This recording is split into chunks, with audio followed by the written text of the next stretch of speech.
আজ খেলাম 30 টাকার তন্দুরি রোল। তো তার আগে চলো তোমাদেরকে আমাদের এখানে বাজারটা একটু দেখিয়ে দিই। মানে আমরা যেখান থেকে বাজার করি বেশিরভাগই, তো এই ভাইয়ের দোকান থেকে কিন্তু আমরা বাজারঘাট করি।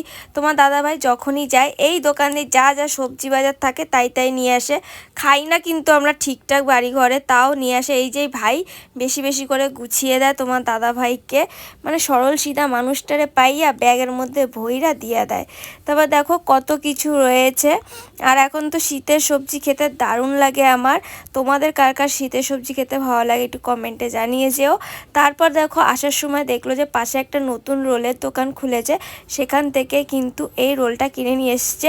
এই রোলটার দাম হলো কি 30 টাকা, আর এর সাথে ছিল হলো গিয়ে তন্দুরি চিকেন। আর খেতে সত্যি অসাধারণ ছিল। বাট এই যে রুটিটা দেখছো বাইরের, ওটা একটু কাঁচা ছিল।